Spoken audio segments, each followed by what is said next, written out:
Can you imagine your closest ally suddenly declaring war on you? History is filled with these shocking betrayals, where treaties became worthless scraps of paper overnight. Today, we're diving into the dramatic moments when powerful alliances crumbled, turning trusted friends into bitter enemies. From ancient pacts broken by ambition to modern treaties shattered by ideology, these stories reveal the fragile nature of trust on the world stage. Let's start with one of history's most infamous betrayals, Operation Barbarossa. In August 1939, two sworn enemies, Nazi Germany and the Soviet Union, stunned the world by signing the Molotov-Ribbentrop Pact. This non-aggression treaty wasn't just about peace. It was a cynical deal to carve up Poland and other parts of Eastern Europe between them. For nearly 2 years, Hitler and Stalin were unlikely partners. The Soviets supplied Germany with crucial raw materials like oil, grain, and rubber, fueling the Nazi war machine as it conquered Western Europe. Stalin, convinced of Hitler's pragmatism, ignored countless warnings from his own spies, and even from Winston Churchill. He believed the pact would keep the Soviet Union out of the war, giving him time to rebuild his military after the Great Purges. But Hitler never intended to honor the agreement. For him, the pact was merely a temporary tactic to avoid a two-front war.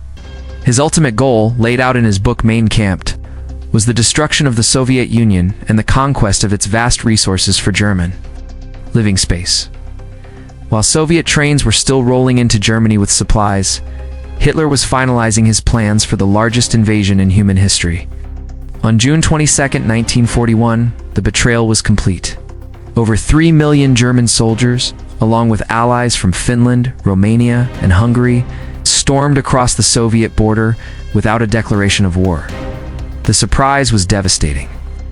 The Red Army, caught completely off guard, suffered catastrophic losses. Stalin was reportedly in a state of shock, retreating to his dacha for days, unable to believe Hitler had so thoroughly deceived him. This single act of treachery not only opened the bloodiest front of World War II, but also forged a new, desperate alliance between the capitalist West and the communist Soviet Union, united against a common foe. The pact, designed to keep the peace, had instead ignited the deadliest conflict the world had ever seen. Now let's travel back to the ancient world, to the rivalry that defined a generation: Rome versus Carthage.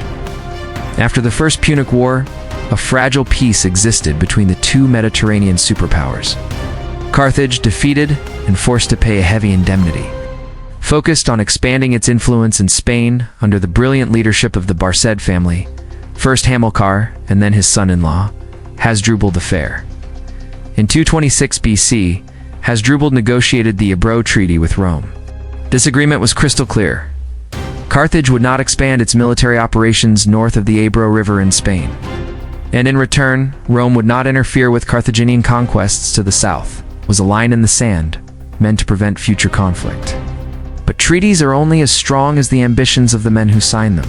With Hasdrubal's assassination, a new formidable leader rose to power in Carthaginian Spain, Hannibal Barca. Raised by his father to swear eternal hatred for Rome, Hannibal saw the Ebro Treaty not as a permanent border, but as a temporary obstacle.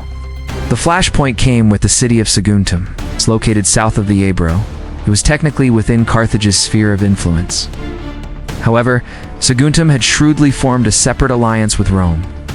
When conflicts arose between Saguntum and neighboring tribes allied with Carthage, Hannibal saw his chance. In 219 BC, he besieged and conquered the city, directly challenging Roman authority. It was daring Rome to act, and Rome took the bait. The Roman Senate sent an ultimatum to Carthage: hand over Hannibal or face war. The Carthaginian government, backing their star general, refused. By attacking a Roman ally, Hannibal had deliberately shattered the spirit, if not the exact letter, of the Ebro Treaty. This single act of defiance triggered the Second Punic War, a conflict that would see Hannibal cross the Alps with his elephants, inflict some of the most crushing defeats in Roman history, and bring the Roman Republic to the very brink of collapse. The line drawn by the treaty had been crossed, and the Mediterranean would once again be engulfed in flames. Let's shift our focus to the heart of Europe during the 18th century, a time of shifting loyalties and dynastic chess. This is the story of the diplomatic revolution of 1756. For decades, European politics had been defined by a reliable rivalry. France and the Habsburg monarchy of Austria on one side, and Great Britain and Prussia on the other. The old system, as it was known, seemed set in stone. Britain and Austria were longtime allies, united by their mutual desire to contain French power. However, tensions were brewing. Austria, under Empress Maria Theresa, was obsessed with one thing: reclaiming the rich province of Silesia, which had been snatched away by Frederick the Great of Prussia in a previous war. But Austria's traditional ally, Britain, was increasingly worried about protecting its own German possession, Hanover, from a potential French or Prussian attack. Britain felt Austria wasn't doing enough to guarantee Hanover's security. Sensing an opportunity, the brilliant Austrian statesman, Count von Kaunitz, engineered a stunning reversal. He argued that the real enemy of Austria was not its historic foe France, but the upstart and aggressive Prussia. He began secret negotiations with the French court of King Louis XV. Simultaneously, Frederick the Great of Prussia, fearing a coalition of Austria and Russia, made his own surprising move. In January 1756, he signed the Convention of Westminster with Great Britain. The two powers pledged to keep foreign troops out of Germany, a move Frederick thought would prevent war. Instead, it lit the fuse. The French were furious at Frederick's unilateral deal with their arch-rival, Britain. Feeling betrayed by their Prussian ally, they became much more receptive to Austria's proposals. In May 1756, France and Austria signed the Treaty of Versailles, forming a defensive alliance. In less than a year, the entire diplomatic map of Europe had been redrawn. Historic enemies France and Austria were now partners. Longtime allies Britain and Austria were now on opposite sides. This spectacular diplomatic shuffle directly led to the 7 Years' War, a conflict that many consider the first true world war, fought on battlefields from Europe to North America and India. Alliances that had lasted for generations were broken in months, proving that in the Game of Thrones, national interest always trumps historic friendship. Finally, we turn to the tumultuous birth of the Cold War. During World War II, the United States, Great Britain, and the Soviet Union formed the Grand Alliance, a partnership of necessity to defeat Nazi Germany. Leaders Roosevelt, Churchill, and Stalin met at conferences in Tehran, Yalta, and Potsdam to coordinate strategy and plan for the post-war world. They agreed on the creation of the United Nations and the principle of self-determination for liberated nations. It seemed for a brief moment that wartime cooperation could extend into an era of peace. But the alliance was a house built on sand.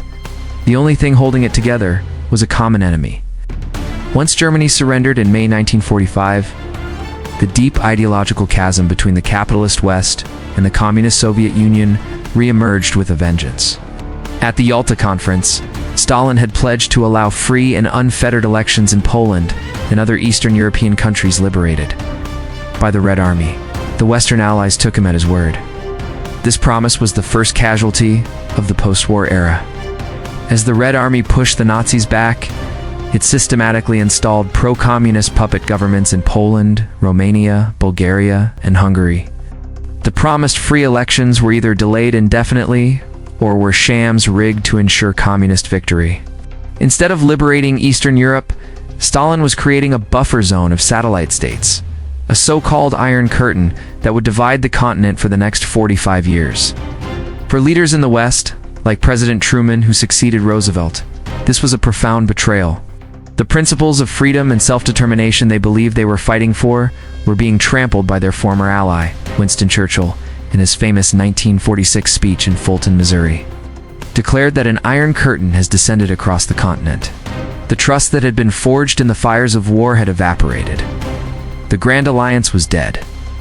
In its place stood two opposing blocs, armed with nuclear weapons, locked in a tense ideological struggle. The failure of this alliance didn't lead to a direct war between the superpowers, but 2 decades of proxy wars, espionage, and a global standoff that brought the world to the edge of annihilation. From comrades in arms to nuclear adversaries, it was the ultimate and most dangerous failure of an alliance. Thank you for watching.